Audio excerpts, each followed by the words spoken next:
Good morning. Today, I'm going to bring you along with me as I go about my day. I work full-time as a mum and a wife.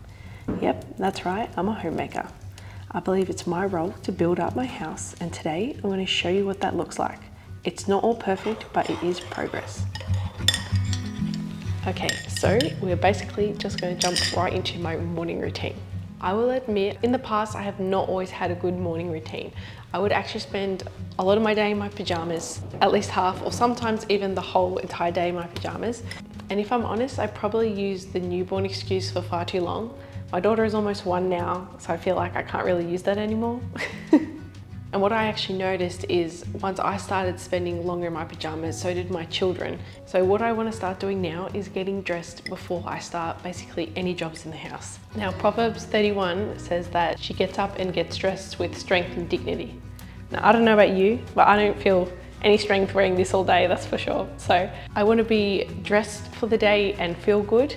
And I really do think that your children reflect off your energy. If I'm feeling sluggish and sloppy in my PJs, I notice that my children reflect that as well. I want to be a mum who gets up, is dressed and presented, and so are her children, so we can tackle the day. Now, in the future, something I want to do is obviously have the clothes system organised here by the fire a bit better. Like I said, this is day 1, so I've just chucked the clothes on the high chair. But in the future, I think it would be good if I had some type of little hanging system where I had a few clothes hangers there, and that's where I clothes hung for the morning. But for now, we'll stick with the high chair and at least we're dressed.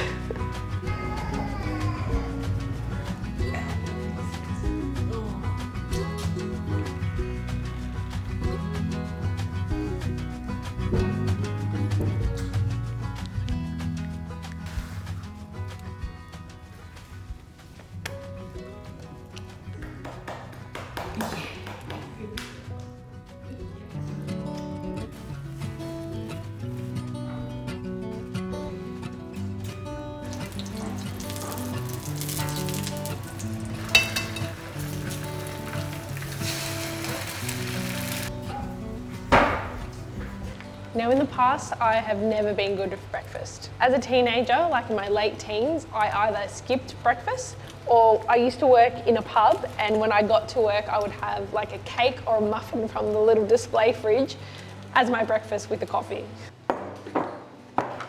I started progressing to just actually eating a couple slices of toast for breakfast, and then gradually I worked my way up to adding protein on top of those pieces of toast. So now a usual breakfast for me and my family is sourdough toast, or toast that I've baked myself with eggs on top. And depending what's in the fridge, sometimes we get some avo too.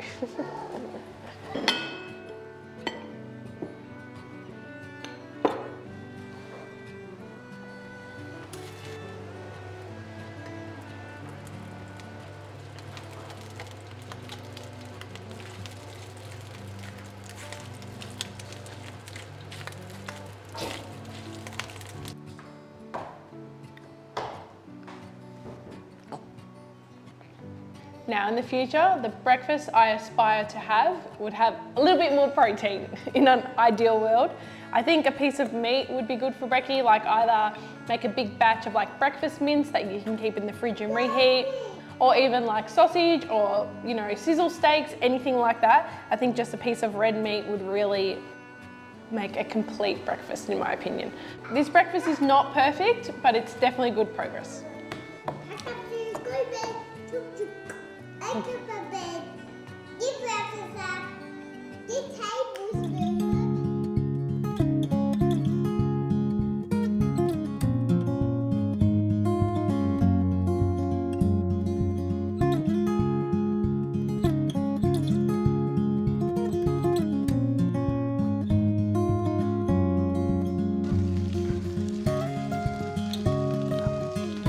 Let's chat about morning light now. In the past, I definitely was someone who would just flood my eyes with blue light as soon as I woke up, check your phone, turn the normal light switch on, you know, all those things. I actually used to work in a work environment where I was surrounded by screens and I was indoors for like 10 hours of the day. I used to work in a gaming room, so you can imagine how many lights were in that facility. And yeah, like I said, absolutely no outside time at all. Now, not looking at screens or artificial light first thing in the morning is definitely a challenge for most people, myself included still. So currently what I'm trying to implement is that we don't look at phones and we don't turn on any artificial lights until after we've gone for our morning walk now. So it's about 8:30 now, sometimes we go at 9, depends how fast the morning goes with breakfast. Oh. And, yeah. And the point of this walk is so that we are in tune with our circadian rhythm, that we are getting the good benefits of morning light, that our eyes see this light, and it should set the rhythm for the rest of the day. There's a lot of big ones too, look at that one.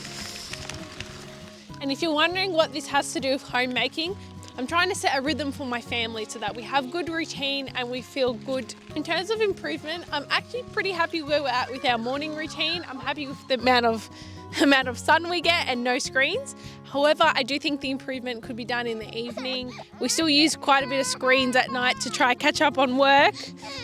We can't stop walking or else, you know. Yeah. So maybe like making sure we use our blue light blocking glasses more and just trying to, you know, limit the amount of hours we pull out those screens at night. I just want to add, I know that it can be really hard to get out and do a walk first thing in the morning.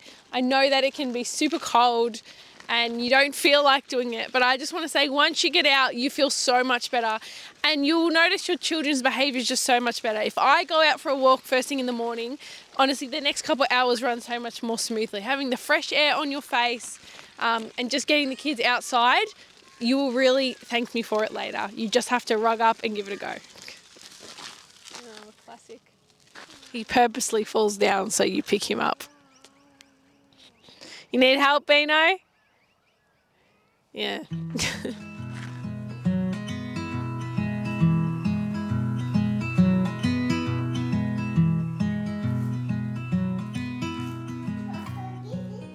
So the next thing I do is prepare dinner. Now, with dinner, it's definitely been, well, with cooking in general, it's definitely been a journey for me and my family. When I first got married, a common thing I would make is like stir fries and then use like packet sauces like teriyaki. That was like one of Tom's favorite things, you know, or like a honey soy chicken jar kind of thing. When I look back and think about it, I honestly didn't know that you could make flavors with real food. I know that sounds funny, but I just always automatically thought, what's teriyaki? I don't even know. What are the main flavors in teriyaki? It's obviously something that I don't know. Little did I know it was like literally using ginger and garlic. And honestly, can't even blame myself for not realizing. Most of the time when you look at the back of a jar sauce, the ingredients you're reading, you don't even know what they say. So no wonder you feel lost when trying to actually cook from scratch and make those meals. And in the past too, we ate a lot of muscle meats. And by muscle meats, I mean just like a lot of chicken breast and like just a lot of steak. They were the cuts of meat we ate. I didn't really know how to use any of the other cuts of meat. A lot of the other meats I would see at the supermarket, I thought they were just for like chefs or like you had to make some type of gourmet meal to use, you know, the ossobuco cuts or like a whole chicken. How do you even use that? That's surely only if you're making a fancy roast. But fast forward to today, I've learned how to use real whole food ingredients to make your own flavors. And honestly, it's a lot simpler than it sounds at first glance. And I've also learned that the other cuts of meat are not for chefs and they're actually easier to use, believe it or not. So today we are making a chicken laksa curry. Most curries people would, you know, just traditionally use chicken breast or chicken thigh, but we're going to use the whole chicken today, and that way we're also making a stock at the same time because the bones are still intact or there. For a lot of flavors, think things like chili, onion, garlic, ginger. I have lemongrass and lime leaves here today as well, so there's some common flavors you can work with. I currently don't have a food processor because Zippy accidentally smashed the bowl. I've been using my NutriBullet to blend everything up. It's driving me crazy because I've got to do everything in batches and half of it's still chunky. That's why last night you said, what was that strong flavour I got at the bottom? It's because you had a huge chunk of lemongrass in your soup. It's not meant to be there. Anyways.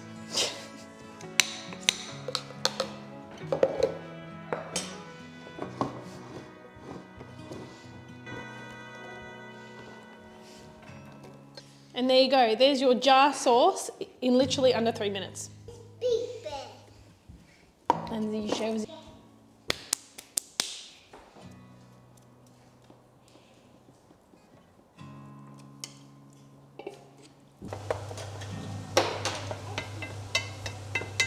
Now I am always trying to, you know, source better ingredients, better quality meat, all those things. And in my kitchen, it's definitely not perfect, but I am trying every day to do better with the quality of our food. In the future, I'd love to be able to say that, you know, this chicken was raised on our homestead and that the ingredients I made the paste with come from our garden. And even better would be if I could batch create all the different sauces and flavors we use for our meals that are on rotation, so that I just have a big stash of them and it makes mealtime even easier. You want one? 1 second, I'll have one, sure. That would be delicious. They're good ice people. Oh, thank you. With the back? Ooh, With the back? tastes like mango. See? Because you like chicken.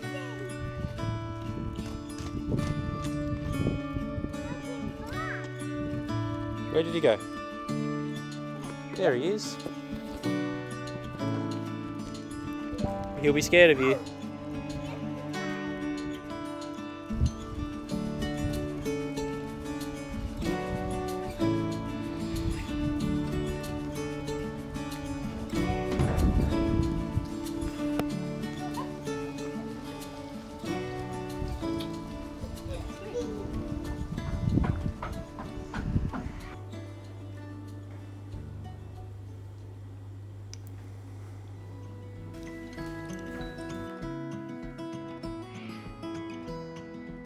This week's video is sponsored by Tuffon.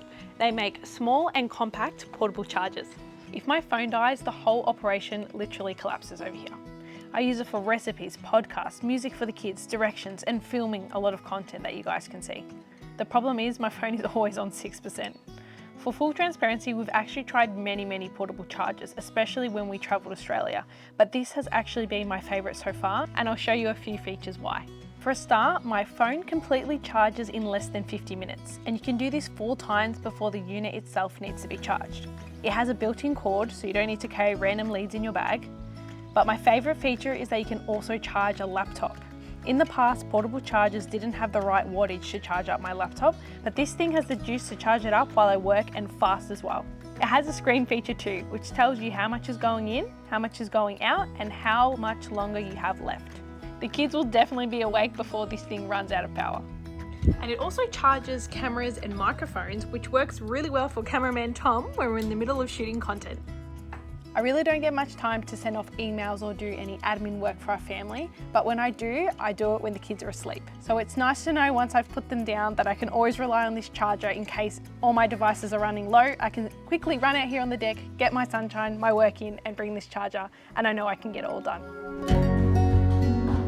In the past, I feel like I've made the mistake where I've always thought I need to entertain children with toys, books, movies, whatever it is, just so that they have something to do basically. I think I was focused on trying to entertain them rather than educate them. What I found with Koa is that he is actually wanting to learn. He shows so many signs, he asks questions, he asks, how do I do this? Show me how to do that. He wants to make, build, create, all those things. So now I'm trying to make all his toys, his games, his resources educational, things that he can learn. I have found many great resources online, but I do have fun making my own things. So today I've printed out the fruits of the spirit for him, and we're going to be cutting them out, laminating them, and basically sticking them on the back wall here in the kitchen, which is the kids' little play area. But we can also use these laminated fruits as like a memory or a guessing game just to help him learn. And trust me, this is fun for Koa because he gets very excited when he gets the right answer and he wins the game. What's it? It's like a banana. Now what's that one? What? Gentleness. Gentle. I'll be gentle with Zipper. Yes, you be gentle with Zipper. Good boy. What is What's that one in your hand, Koa? Do you know what that one is? What's that one called? patience? Close, not quite. Self-control. Self-control. Nice. Yep, nice, Bino. Pay. Pay. patience. Patience. Yeah. Patience means waiting. Just gotta wait sometimes. Did you eat it? Okay, we're outside now because we're gonna be chatting about healing and medicine pretty much. In the past, I was definitely someone who always ran to the doctor's office if there was even just a sniffle, and I always happily took their advice. So that was lots of pharmaceuticals, lots of antibiotics. I've definitely put my poor body through a lot of that. But now we are here today. I'm trying to implement a more natural and holistic approach to our family's healing. My natural health healing process actually started with buying things like homeopathy and things like buying natural supplements and herbs. But today I've actually progressed to using our own herbs that we've grown and turning these into medicine in my own kitchen. So that's where we're at today, and that's what I'm going to be doing. I'm going to be harvesting some oregano to make a syrup which we can use during cold season. It's crazy the benefits that are in different herbs. You can do some research about oregano. It's literally one of the best herbs to use when you have a cold or you need your immune system to function a little bit better. And it's so simple to make a quick tincture with as well.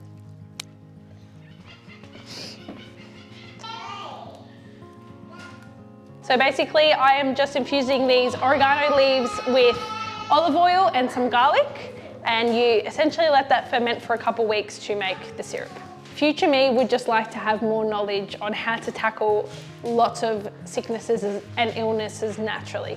I know a lot of things in my head, and I'd probably have to Google and research for a couple hours depending on, you know, what the sickness was in our family, but I don't know many things just like off the bat straight away how to deal with it. So things like colds, I feel pretty good with. I know a lot of herbs and natural remedies, but other things not so much. So I think future me would just like to know, broaden my knowledge on how to naturally treat more common childhood illnesses.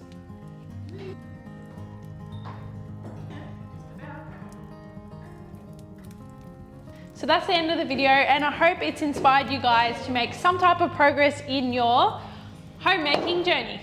And remember, it's not about perfection, it's about making the little steps and making progress and trying to build your house up. If you like this video, please subscribe, and we'll see you in next week's video.